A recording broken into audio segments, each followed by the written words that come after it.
দেখুন তো ছোট্টবেলায় এই ফল দিয়ে আপনারা খেলেছেন কি না? খেলেছেন? আমি বলবো অনেকেই খেলেছেন, কিন্তু ভুলে গেছেন। এই ফলগুলো কি বলতাম? পিটুলি ফল, আমরা বলতাম গুড়োল ফল, আরও অনেক আঞ্চলিক নাম রয়েছে। বিভূতিভূষণ বন্দ্যোপাধ্যায়ের রচনা যারা পড়েছেন এই পিটুলি গাছের নাম শুনেছেন। শরৎচন্দ্র চট্টোপাধ্যায়ের মহেশ গল্প যারা পড়েছেন এই গাছের নামটা আপনারা সেখানে পেয়েছেন। এবার কথা হচ্ছে কী খেলা করতাম সেটাও আপনাদের একটু দেখাই। হ্যাঁ, ক্যামেরার পিছনে রয়েছে আমার বন্ধু মৃত্যুন দাস। দেখুন আমরা কি করতাম, এই ফলটি নিতাম, গোল দেখে এ পাশ একটু কেটে দিতাম, এ পাশ একটু কেটে দিতাম, কেটে দিয়ে ঝাঁটার শলাকা এইভাবে ঢুকিয়ে দিতাম। বোঝা গেল?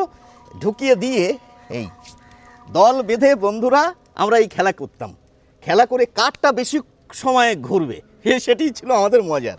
এই হচ্ছে সেই পিটুলি ফল। আমার বন্ধু মৃত্যুন দাস যেতে যেতে বললো এই ফল তুলে নিয়ে আয় তো। আমি বললাম কেন? বলছে ছেলেকে ঘূর্ণি বানিয়ে দেবো। তো আপনাদের কাছে জিজ্ঞাসা করব, আপনারা কি কখনো এই ফল দিয়ে খেলেছেন? খেলে থাকলে অবশ্যই জানাবেন।